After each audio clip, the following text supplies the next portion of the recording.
આજે અમે અમારી અંકલેશ્વર ઇન્ડિયા ગઠબંધનની ઓફિસે હાજર છે ત્યારે ભરૂચ શહેરમાંથી યુવાનોએ આવીને અમને એવી ફરિયાદ કરી છે કે ભરૂચ શહેરમાં ખુલ્લેઆમ ઇંગ્લિશ દારૂ ડી ક્વોલિટીનું અને દેશી દારૂ ઇન્જેક્શનો નાખીને કેમિકલ વાળું દેશી દારૂ ખુલ્લેઆમ વેચાય છે અને આ દારૂ વેચાવા માટે પોલીસ એમને મદદ કરે છે. પોલીસ જ એમને કહે છે કે તમારે દારૂ વેચવાનું અને પોલીસ દ્વારા જે હપ્તા ઉઘરાવવામાં આવે છે એના 35 જેટલા વિડીયો ફૂટેજ અમને આપી ગયા છે.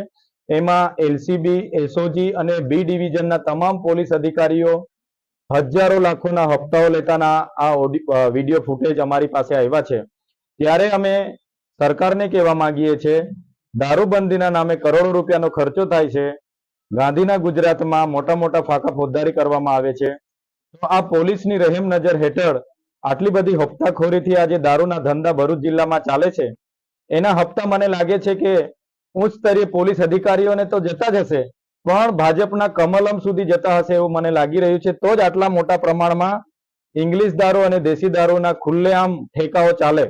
સરકાર અને પોલીસ તંત્રને અમે કહેવા માંગીએ છીએ, જો આ ઠેકાઓ અને પોલીસે જે પણ લોકો આમાં હપ્તાખોરીમાં જોડાયેલા છે એમના પર જો કાયદેસરની કાર્યવાહી નહીં કરવામાં આવશે, જો યોગ્ય કાર્યવાહી અધિકારીઓ પર કરવામાં નહીં આવશે, દિન 7 પછી અમે રોડ પર પણ ઉતરીશું, એ ઠેકાઓ પર જનતા રેડ પણ કરીશું અને આવનાર દિવસોમાં ખૂબ મોટું આંદોલન થશે.